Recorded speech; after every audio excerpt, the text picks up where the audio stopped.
Hi friends, welcome మన ఉమ్మడి వంటలు ఛానల్కి. ఈరోజు నేను చూపించబోయే రెసిపీ వెజిటబుల్స్ గోధుమ పిండితో కుల్చా ఎలా చేయాలనో చేసి చూపిస్తాను ఫ్రెండ్స్. ప్రాసెస్లోకి వెళ్ళిపోదాం.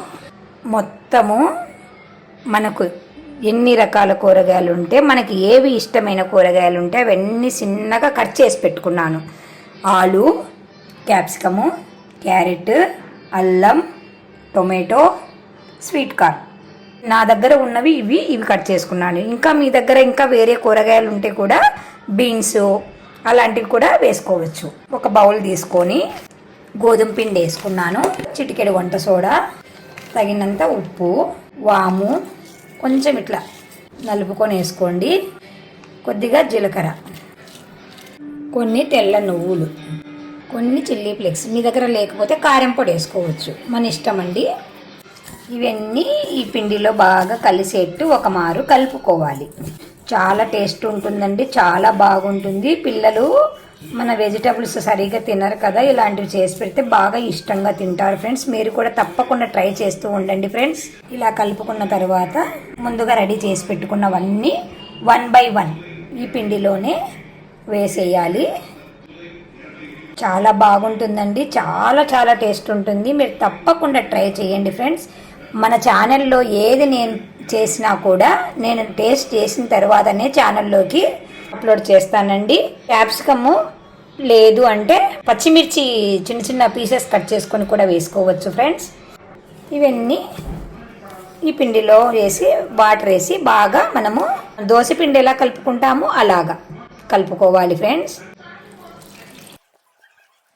ఈ మోతాదులో కలుపుకోవాలి. కావాలంటే చిన్న చిన్నగా ఆనియన్ పీసెస్, వెల్లుల్లి పీసెస్ కూడా వేసుకోవచ్చు, బాగుంటుంది. కొత్తిమీర తరుగు మనము సన్నగా కట్ చేసి పెట్టుకున్నాను, ఇందులో వేయాలి. కలుపుకున్న తర్వాత ఒక 10 to 15 minutes మనము అలాగే వదిలేయాలి. హాఫ్ అన్ అవర్ ఉన్నా కూడా ఇబ్బంది లేదండి, బాగా నానే కొద్దీ ఇంకా స్మూత్గా వస్తాయి. పెన్నం వేడి పెట్టుకున్నాను, కొంచెం ఆయిల్ వేసుకున్నాను. ఇప్పుడు ఇందులో నుంచి మనము ఎంత సైజు కావాలి అంటే అంత సైజు వేసుకోవచ్చు. చిన్నది కావాలంటే చిన్నది, పెద్దది కావాలంటే పెద్దది, మన ఇష్టం అండి. ఇలా చేత్తో నెరుపుకున్నామంటే ఒకటే లెవెల్గా వస్తుంది. నేనైతే మీడియం సైజ్ వేసుకుంటున్నాను.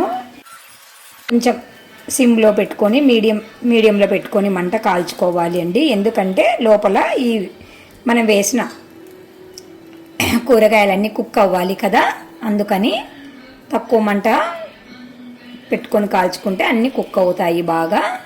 ఇలా వేసాక దీనిపైన ఒక స్పూన్ ఆయిల్ వేసుకోవాలండి ఫ్రెండ్స్. దయచేసి పిల్లలకి ఇలాంటివన్నీ వెజిటబుల్స్ ఉన్న ఆహారాన్ని మీరు చేసి పెట్టండి ఫ్రెండ్స్. బయటి ఫుడ్ వీలైనంత వరకు తగ్గించండి ఫ్రెండ్స్. చాలా చాలా జబ్బులకు ఆనవాళం అయిపోతున్నాయి ఈ బయట ఫుడ్ తినడం వల్ల.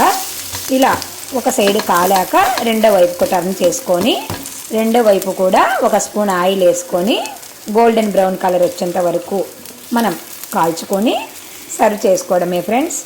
ఇందులో మనము చిల్లీ ఫ్లేక్స్ వేసాము, తర్వాత క్యాప్సికమ్ వేసాము, తర్వాత వాము అవి వేసాం కాబట్టి ఏమీ లేకపోయినా ఒట్టిదే కూడా తినొచ్చు ఫ్రెండ్స్.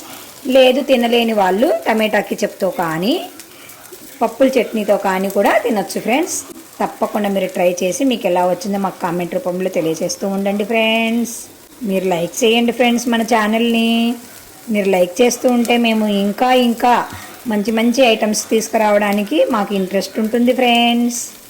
ఇలా 2 sides కాల్చుకున్న తర్వాత ఇది మనకు కుల్చా ఉంటుంది కదండి, ఆ కుల్చా టేస్ట్లో వస్తుంది. చాలా టేస్ట్గా ఉంటుంది. కుల్చా సేమ్ కుల్చా లాగే ఉంటుందండి. చూడండి ఎంత కలర్ఫుల్గా ఉందో, చూస్తుంటూనే నాకు నోట్లో నీళ్ళు ఊరిపోతున్నాయి. 2 sides బాగా కాలాలండి. ఇది అన్ని వెజిటబుల్స్ వేసాం కదా మనము, కాబట్టి 2 sides బాగా కాల్చుకోవాలి. ఇలా కొంచెం నొక్కి ఇలా పెట్టామంటే కూడా తొందరగా లోపల ఉన్న వెజిటబుల్స్ కుక్ అవుతాయి. అందుకని ఇలా నొక్కుతున్నాను నేను. ఇది అంతే అండి, 2 sides కాల్ చేశాను. ఇంకా సర్వ్ చేసుకోవడమే ఫ్రెండ్స్. నేనైతే ఒట్టిదే తింటానండి, చాలా టేస్ట్ ఉంటుంది కాబట్టి, అన్నీ వేసాం కాబట్టి. మీకు ఒట్టిది నచ్చకపోతే మీరు ఏదైనా పక్కన చట్నీతో తినొచ్చండి. ఓకేనా ఫ్రెండ్స్? By bye friends.